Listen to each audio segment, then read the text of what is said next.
ဇလန်းဟာသူတို့သမီးဖြစ်သူနာရီနော်ရာကပျော်ရွှင်ပုံမရတဲ့မင်္ဂလာပွဲမြင်ကွင်းနဲ့စတင်ထားပြီးတစ်ဖက်မှာတော့ဂျုံယောင်းချောင်းယောင်းဆိုတဲ့အမျိုးသားဟာစိတ်မကောင်းဖြစ်ကအရက်ဆိုင်မှာတောက်စားရင်းစိတ်သက်သာရဖို့ကြိုးစားနေပါတယ်တကယ်တော့ဂျုံယောင်းဟာနာရီရဲ့ရည်စားဟောင်းဖြစ်ပြီးသူမကတခြားတစ်ယောက်နဲ့လက်ထပ်တော့မှဖြစ်လို့သူတကယ်ကိုဝမ်းနည်းနေတာပါသူတို့ဟာ6နှစ်ကျော်ကြာချစ်သူတက်တန်းရှိခဲ့ကြပေမဲ့ပြဿနာတချို့ကြောင့်လွန်ခဲ့တဲ့2လကလမ်းခွဲခဲ့ကြတာဖြစ်ပါတယ်အဲ့ဒီအချိန်မှာဂျုံယောင်းဟာနာရီကသူ့ကိုချစ်နေသေးတယ်လို့ယုံကြည်ထားတာကြောင့်သူမတခြားလူကိုလက်ထပ်လိုက်မယ်လို့လုံးဝမထင်ထားခဲ့ပါဘူးသူမဘက်ကလမ်းခွဲခဲ့တာတော့မှပေါ့ဂျုံယောင်းဟာသူမကိုပြန်ရဖို့ဆုံးဖြတ်ထားပြီးနာရီရဲ့မင်္ဂလာပွဲကိုတွားဖို့စီစဉ်ပါတယ်ဒါပေမဲ့သူတငယ်ချင်းခီဘေးခေဘဲကတော့အခမ်းအနားပြီးတွားလောက်ပြီးဖြစ်လို့သူနောက်ကျသွားနိုင်ကြောင်းသတိပေးပါတယ်ဒါပေမဲ့ဂျုံယောင်းကခီဘေးစကားကိုဂရုမစိုက်ဘဲအရက်ဆိုင်ကထွက်လာခဲ့ပါတယ်သူဆိုင်တကားကိုဖွင့်လိုက်တဲ့အခါမှာတော့နာရီဟာမင်္ဂလာဝတ်စုံကြီးနဲ့ရှေ့မှာရက်နေတာကိုတွေးလိုက်ရလို့အံ့အားသင့်သွားပါတယ်တကယ်တော့နာရီဟာသူမရဲ့နှလုံးသားထဲမှာဂျုံယောင်းကိုချစ်နေသေးတာကြောင့်သူမရဲ့မင်္ဂလာပွဲကနေထွက်ပြေးလာခဲ့တာပါသူမကဂျုံယောင်းနဲ့ချစ်သူပြန်ဖြစ်ချင်တယ်လို့ပြောတယ်လို့သူမအမေဘိုဘေးပုံဘက်ကလည်းသူတို့ပတ်သက်မှုကိုထောက်ခံတာကြောင့်အမြင်ကောင်းရအောင်တွားတွေးဖို့ဂျုံယောင်းကိုတောင်းဆိုပါတယ်နောက်နေ့မှာတော့ဂျုံယောင်းဟာတက်တိမွေးပြီးဘိုဘေးနဲ့တွားတွေ့ပါတယ်ဘိုဘေးကသူ့ကိုဈေးကြီးတဲ့စားတောက်ဆိုင်မှာဖိတ်တာကြောင့်သူဟာအယမ်းရင်ခုန်ပြီးလူစိမ့်လိုခံစားနေရပါတယ်အဲ့ဒီအချိန်မှာဂျုံယောင်းဟာပတ်စံသိမ့်မရှိတာကြောင့်ကိုယုံကြည်မှုမရှိဖြစ်နေပြီးနာရီကတော့ချမ်းသာတဲ့မိသားစုကလာတာပါဒါအပြင်ဂျုံယောင်းကရှေ့နေစာမှုပွဲအတွက်စာချက်နေတာကြောင့်လက်ရှိမှာအလုံးမရှိသေးပါဘူးသူတို့တွေ့ဆုံစဉ်မှာဘိုဘေးကဖန်ခွက်ကိုမလိုက်တဲ့အခါဂျုံယောင်းကသူ့ကိုရေနဲ့ပတ်တော့မလားလို့စိုးရင်ခဲ့ပေမဲ့တကယ်တမ်းမှာတော့အဲ့ဒီလိုမလုပ်ခဲ့ပါဘူးအဲ့ဒီအစားဘိုဘေးကဂျုံယောင်းကိုပတ်စံတွေအပြည့်ပါတယ်စာအိတ်တအိတ်ပေးခဲ့ပါတယ်အစမှာတော့သူမကနာရီနဲ့လမ်းခွဲဖို့လက်ထိုးတာလို့သူထင်ခဲ့ပေမဲ့အံ့ဩစရာကောင်းတာကဘိုဘေးကအဲ့ဒီပတ်စံကိုပိုကောင်းတဲ့တိုက်ခန်းဝယ်ဖို့သုံးစေချင်တာပါဂျုံယောင်းနဲ့လက်ထပ်ပြီးရင်သူမသမီးကိုတက်တောင့်တက်တာနေစေချင်လို့ပါဒါပေမဲ့ဘိုဘေးကရှင်းရှင်းလင်းလင်းပြောတာကတော့သူမကနာရီနဲ့လက်ထပ်ဖို့ခွင့်ပြုပေမဲ့သူ့ကိုတားမတ်တယောက်လို့တော့တတ်မှတ်မှာမဟုတ်ပါဘူးဘိုဘေးရဲ့ခွင့်ပြုချက်ရပြီးနောက်မှာဂျုံယောင်းဟာနာရီရဲ့အဖေဂျောင်ဟွန်ဂျွန်ယွန်းနဲ့တွေ့ပါတယ်သူကတော့ဂျုံယောင်းဟာသူ့သမီးကိုတကယ်ချစ်တယ်လို့မယုံကြည်တာကြောင့်သူတို့ပတ်သက်မှုကိုအမြဲကန့်ကွက်ခဲ့သူပါတစ်ဖက်မှာလည်းနာရီကသူမအဖေကိုစိတ်ဆိုးပြီးသူမဟာငငယ်ကလေးကပြုစုဆောင်ရှောက်လာတဲ့အဖေထက်ဂျုံယောင်းကိုပိုချစ်တယ်လို့ပြက်ပြက်တသားပြောလိုက်ပါတယ်ဒါကိုကြားပြီးဂျောင်ဟွန်ကတိတ်ဆိတ်သွားကအိမ်ထဲဝင်ပြီးသူ့ရဲ့ rifle တနက်ကိုတွားယူပါတယ်သူကဂျုံယောင်းကိုဝေခွဲမနေပဲတနက်နဲ့ချိန်လိုက်တာကြောင့်နာရီကသူမအဖေကိုတားဖို့ကြိုးစားရပါတယ်သူမကဂျုံယောင်းကိုတနက်နဲ့အပြစ်မခံရအောင်ထွက်သွားဖို့ပြောပေမဲ့နာရီကိုတကယ်ချစ်တဲ့ဂျုံယောင်းကတော့သူမကိုလက်ထပ်နိုင်ဖို့ဘာပဲဖြစ်ဖြစ်ရင်ဆိုင်မယ်ဆိုပြီးဆက်နေခဲ့ပါတယ်နောက်ဆုံးမှာတော့ဂျောင်ဟွန်ကဂျုံယောင်းကိုသူ့သမီးနဲ့လက်ထပ်ဖို့ခွင့်ပြုလိုက်ပါတယ်နောက်ပိုင်းမှာဂျုံယောင်းနဲ့နာရီတို့ဟာရင်းနှီးတဲ့မိသားစုဝင်တွေတငယ်ချင်းတွေနဲ့ပဲရိုးရိုးရှင်းရှင်းမင်္ဂလာပွဲကျင်းပခဲ့ပါတယ်ဒါပေမဲ့သူတို့လင်မယားအဖြစ်အတူနေထိုင်တဲ့အခါမှာဒါတော့သူတို့ရဲ့အကျင့်စရိုက်တွေကအယံကွဲပြားနေတာကိုသိလာရပါတယ်နာရီကချမ်းသာတဲ့မိသားစုကလာတာဖြစ်လို့အိမ်မှုကိစ္စတွေမှာမကျွမ်းကျင်တာကြောင့်အိမ်ကြီးကရှုပ်ပွားနေပြီးပကံတွေစုပုံနေတာကိုကြည့်ကဂျုံယောင်းကစိတ်ပြက်လာပါတယ်လက်ထပ်ပြီးဒုတိယနှစ်မှာတော့သူတို့လမ်းခွဲဖို့ဆုံးဖြတ်လိုက်ကြပါတယ်ကွာရှင်းမှုကြားနာပွဲမှာနာရီကတရားသူကြီးကိုရှင်းပြတာကသူတို့ရဲ့ပြဿနာတွေဟာမင်္ဂလာဆောင်ဖို့ပြင်ဆင်ကလေးကစတင်ခဲ့တာလို့ဆိုပါတယ်ဂျုံယောင်းကနာရီမိသားစုရှိမှအရှက်မရချင်တာကြောင့်နာရီအမိပေးတဲ့ပတ်စံနဲ့တိုက်ခန်းအသစ်ဝယ်ဖို့ညှင်းဆန်ခဲ့ပါတယ်သူတို့ဟာ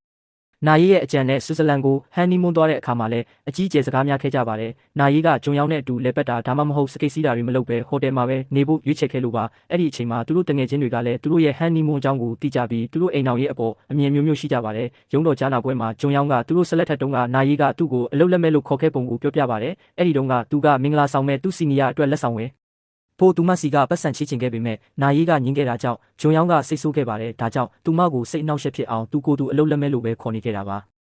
ါရုံးတော်မှာနာရီကတရားသူကြီးကိုပြောတာကဂျုံယောင်းနဲ့သူမိဘတွေဟာသူမချမ်းသာတဲ့မိသားစုကလာလို့အိမ်မှုကိစ္စမလုပ်တတ်လို့ဆိုပြီးသူမကိုစိတ်ပိုင်းဆိုင်ရာချင်းချောက်လေးရှိတယ်လို့ဆိုပါတယ်။ဒါအပြင်ဂျုံယောင်းရဲ့အမေစော့ဂျုံကလည်းနာရီကရေခဲတက်တာကိုမတန်ရှင်းမဲ့အစားအသောက်တွေဖြုံးတီးတယ်ဆိုပြီးစူပူးလေးရှိပါတယ်။တစ်ဖက်မှာလည်းဂျုံယောင်းကနာရီရဲ့အကျင့်ဖြစ်တဲ့မူးအောင်တောက်တာနဲ့ပုံမှန်ရေမချိုးတာတွေကိုထောက်ပြပါတယ်။သူရှိနေစာမေးပွဲအတွက်စာချက်နေတော့ရေမချိုးထားပဲမူးနေတဲ့နာရီကသူ့ကိုမတင်တော်တာတွေလုပ်ဖို့လာမြူဆွဲခဲ့တာကိုတော့သူကထည့်ပြောပါတယ်သူမကသူ့ကိုအတင်းအဓမ္မနမ်းခဲ့တာကြောင့်သူကမတော်တဆတွန်းလိုက်ရကနေသူမလဲကျသွားခဲ့တာပါနာရီကဒါကိုကြားတော့စိတ်ဆိုးသွားပြီးဂျုံယောင်းဟာလုတ်ဖို့ကင်ဖက်တယောက်နဲ့ဖောက်ပြန်နေတယ်လို့တရားသူကြီးကိုပြောပါတယ်ဒါပေမဲ့ဂျုံယောင်းကညှင်းဆိုပြီးတကယ်တမ်းဖောက်ပြန်နေတာကနာရီဖြစ်ပြီးဒရိုက်တာတယောက်နဲ့ပတ်သက်နေတာလို့ပြန်ပြောပါတယ်သူကနာရီကြောင့်ရှိနေဖြစ်ဖို့အပတ်တကုတ်စူးစမ်းခဲ့ပါလျက်နဲ့ရှိနေစာမေးပွဲကြားခဲ့ရပုံကိုလည်း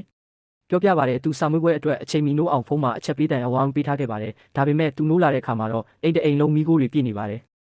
ဘာလို့လဲဆိုတော့ရှစ်တညကအများကြီးတောက်ထားတဲ့နာရီဟာဆိုဖာပေါ်မှာအိပ်ပျော်သွားပြီးအိုးကိုမီးဖို့ပေါ်တင်ထားခဲ့လို့ပါတစ်ဖက်မှာလည်းနာရီကသူမဟာအလုံးမရှိတဲ့ဂျုံယောင်းကိုထောက်ပံ့ပေးခဲ့ရတာပါလို့ကိုကာကွယ်ပြောဆိုပါတယ်သူတို့နှစ်ယောက်လုံးကသူတို့ကိုသူတို့မှန်တယ်လို့အခိုင်အမာယုံကြည်နေကြပြီးခေါင်းမာကြတာကြောင့်တရားသူကြီးတားရတဲ့အထိရုံးတော်မှာအကြီးအကျယ်ညှင်းခုန်ကြပါတယ်သူတို့ရဲ့ရှင်းပြချက်တွေနဲ့ကွာရှင်းကျင်ရတဲ့အကြောင်းရင်းတွေကိုနားထောင်ပြီးနောက်မှာတရားသူကြီးကသူတို့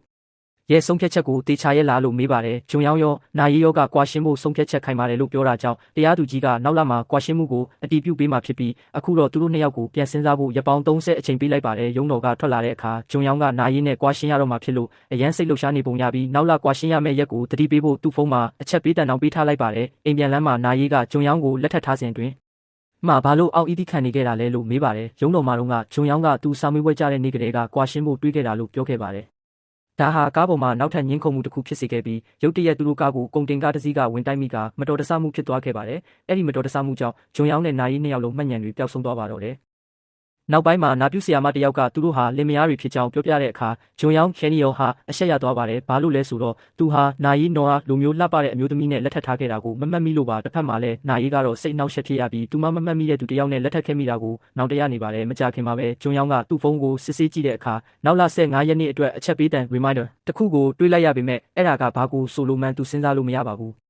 သူကနာရီကိုအဲ့ဒီနေ့ဆွဲအကြောင်းမေးတဲ့အခါသူမလည်းမမှတ်မိပါဘူး။နာရီရဲ့ညီမလေးဖြစ်သူမီမီမေးကတော့အဲ့ဒီနေ့ဟာသူတို့ကွာရှင်းရမယ့်နေ့ဖြစ်ကြောင်းပြောပြလိုက်ပါတယ်။ဒီအတော်အတွင်းဆရာဝန်ကဘိုးဘေးနဲ့စော့ကျွန်တို့ကိုအကြံပေးတာကတော့ဂျုံယောင်းနဲ့နာရီတို့ဟာမှတ်ဉဏ်တွေပြန်ရလာဖို့အတွက်အတူတူနေထိုင်တဲ့နယ်လို့ဆိုပါတယ်။သူတို့မိဘတွေကအစပိုင်းမှာကွာရှင်းစီချင်ကြပေမဲ့သူတို့နှစ်ယောက်လုံးအရာအလုံးကိုပြန်မှတ်မိတဲ့အထိအတူနေဖို့သဘောတူလိုက်ကြပါတယ်။ဂျုံယောင်းနဲ့နာရီတို့အချစ်ဟောင်းပြန်မနိုးလာစေဖို့နဲ့ကွာရှင်းမှုကိုအဆုံးထိလှုပ်ဆောင်နိုင်ဖို့အတွက်ဘိုးဘေးကမီမီကိုသူတို့နဲ့အတူလိုက်နေခိုင်းပြီးအမြဲစောင့်ကြည့်ခိုင်းထားပါတယ်။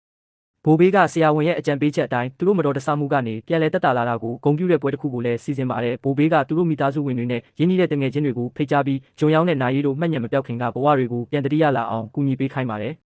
ဒီလူစုလူဝေးပွဲအတွင်းမှာခီဘေးခီဘက်ကဂျုံယောင်းနဲ့နာရီတို့ဘလို့စတွေ့ခဲ့လဲဆိုတဲ့ဇလန်းကိုပြောပြပါတယ်။ညကလပ်တစ်ခုမှရှိနေတဲ့ဂျုံယောင်းကသူ့ကိုဖုန်းဆက်ပြီးပတ်စံရှင်းပေးဖို့ခေါ်တဲ့အထင်နဲ့ခီဘေးက blind date မိတ်ဆက်ပေးတဲ့ပွဲတစ်ခုအဖြစ်နာရီနဲ့မိတ်ဆက်ပေးခဲ့တာပါ။နာရီကတော့ဂျုံယောင်းရဲ့တန်ရှင်းမှုကိုတမျိုးလေးသဘောကျသွားပါတယ်။သူကသူမသုံးမဲ့ဖန်ခွက်ကိုတုပ်ပေးတယ်လို့စပွဲကိုလည်းတက်တက်ရရဖြစ်အောင်လုပ်ပေးလို့ပါ။ဒါပေမဲ့သူ့ရဲ့ပြတဲ့အခါအမူအရာကထူးဆန်းနေတာကြောင့်သူမကသဘောမကျပဲတခြားမျိုးသားတယောက်နဲ့တောက်ဖို့အတွက်ချက်ချင်းထွက်သွားခဲ့ပါတယ်။နောက်ပိုင်းမှာဂျုံယောင်းကနာရီအစာနေနေတာကိုမြင်ပြီးဆေးရုံကိုအပြေးလွှားခေါ်သွားကကူညီခဲ့ပါတယ်။ဒါပေမဲ့နာရီကသူမအသက်ကိုကယ်ခဲ့တဲ့ဂျုံယောင်းကိုကျေးဇူးတင်မဲ့အစားသူမကိုကုသပေးတဲ့ဆရာဝန်ကိုပဲချစ်သွားခဲ့ပါတယ်။မကြခင်မှာပဲနာရီကအဲ့ဒီဆရာဝန်နဲ့တွေ့ခဲ့ပါတယ်။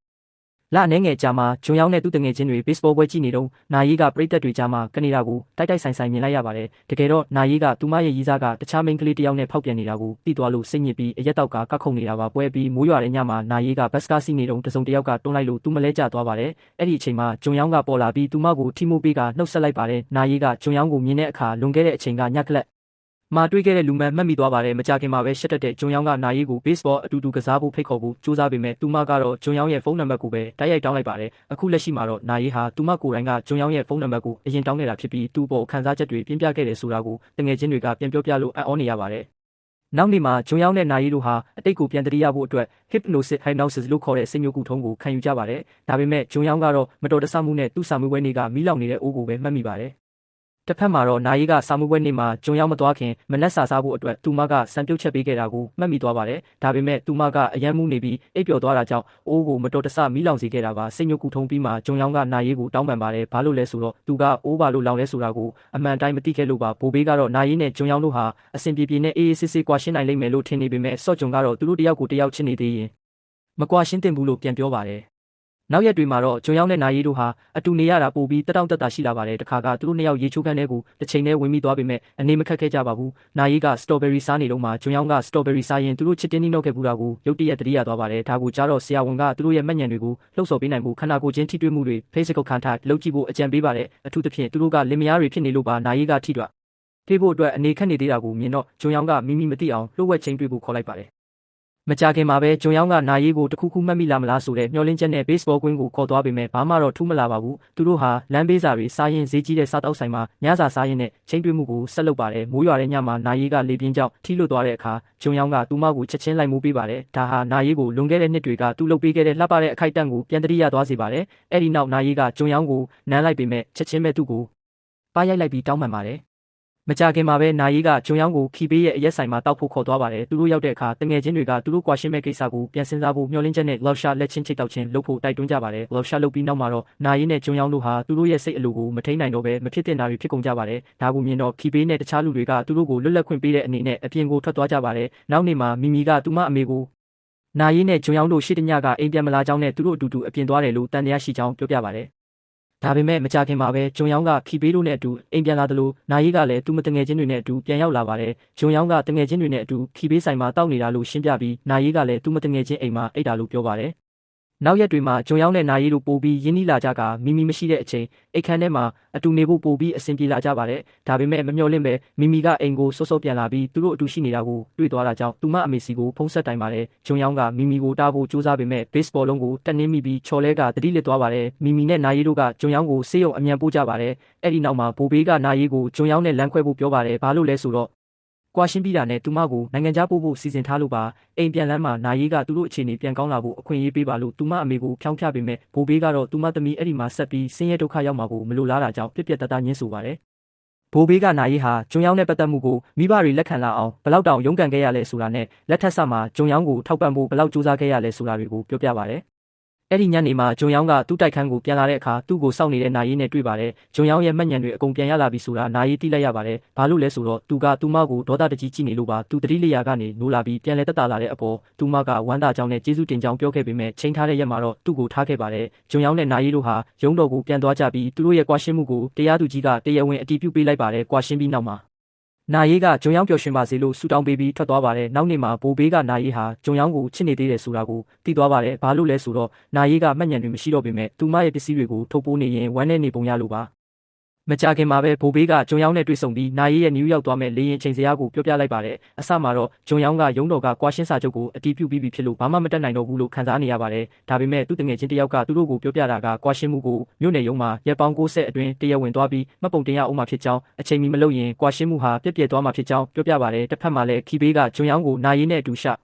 ပြီးခဲ့တဲ့လှပတဲ့အခိုက်အတန့်တွေကိုပြန်တတိယဖို့အကြံပေးပေမဲ့ဂျွန်ယောင်းကတော့သူတို့ရဲ့ညှင်းခုန်မှုတွေနဲ့မကောင်းတဲ့အချိန်တွေကိုပဲတွေးနေမိပါတယ်လေစိတ်ကိုသွားနေတဲ့လမ်းမှာဂျွန်ယောင်းဟာနာရီကတခြားလူနဲ့မင်္ဂလာဆောင်ကိုဖျက်ပြီးသူ့ကိုချစ်လို့သူ့စီပြန်လာခဲ့တဲ့အခိုက်အတန့်ကိုနောက်ဆုံးမှပြန်တတိယသွားပါတယ်ဒါဟာဂျွန်ယောင်းကိုနာရီဟာသူ့အနားမှာရှိနေဖို့အတွက်မိသားစုရဲ့ဆန္ဒကိုတောင်ဆန့်ကျင်ပြီးဘလောက်တောင်စတေးခဲ့ရလဲဆိုတာကိုသိမြင်သွားစေပါတယ်ကံကောင်းစွာနဲ့ပဲဂျွန်ယောင်းဟာလေစိတ်ကိုအချိန်မီရောက်သွားပြီးနာရီကိုသူ့ရဲ့ခံစားချက်တွေကိုအပြေးလွှားဖွင့်ပြောပါတယ်ဒါပေမဲ့နာရီကနှက်ချက်တက်ထားတာကြောင့်သူ့ရဲ့ရင်ဖွင့်စကားတွေကိုမကြားလိုက်ပါဘူးနာရီကဂျွန်ယောင်းပြုံးနေတာကိုတွေ့ရလို့ဝမ်းသာတယ်လို့ပဲပြောပြီးထွက်သွားပါတယ်ဂျွန်ယောင်းကတော့သူရှုံးနေသွားပြီလို့ခံစားလိုက်ရပါတယ်ဂျွန်ယောင်းကသူ့ကိုအားပေးတဲ့တငယ်ချင်းတွေနဲ့အတူအိမ်ပြန်ဖို့လုပ်နေတော့မှမမျှော်လင့်ပဲနာရီကသူ့ကိုလှမ်းခေါ်ပြီးသူ့အနားမှာပဲနေဖို့ဆုံးဖြတ်လိုက်ပါတယ်နာရီကသူ့ရဲ့မှတ်ဉာဏ်တွေအကုန်ပြန်မရသေးတာကြောင့်ဂျွန်ယောင်းကိုကွာရှင်းဖို့အထိတွေးစေခဲ့တဲ့မကောင်းတဲ့အချိန်တွေကိုသူမမမှတ်မိသေးလို့ဒါဟာမတရားဘူးလို့ခံစားရလို့ပါနောက်ဆုံးမှာတော့နာရီကသူမရဲ့မှတ်ဉာဏ်တွေအကုန်ပြန်ရတဲ့အထိဂျွန်ယောင်းကိုသူမအနားမှာရှိနေပေးဖို့တောင်းဆိုပြီးဂျွန်ယောင်းကလည်းပျော်ရွှင်စွာနဲ့သဘောတူလိုက်ပါတော့တယ်ဒီရုပ်ရှင်ကပေးတဲ့သင်ခန်းစာကတော့အကယ်၍တင်းရဲ့အိမ်အောင်ရေးကအဖို့အထစ်တွေဖြစ်နေရင်အဆင်ပြေမဲ့မှတ်ဉာဏ်ပြောက်ယောဂလို့ရှုံးတဲ့လေစိတ်မှာလိုက်ရတဲ့အခန်းမျိုးတွေဖြစ်လာဖို့ပဲဆူတောင်းလိုက်ပါဒါဟာအချစ်ကိုပြန်လည်နှိုးထစေမဲ့အသေးချာဆုံးနီးလန်းပါပဲကြည်ယူပေးကြတဲ့တယောက်ချင်းစီတိုင်းကိုကျေးဇူးတင်ပါတယ်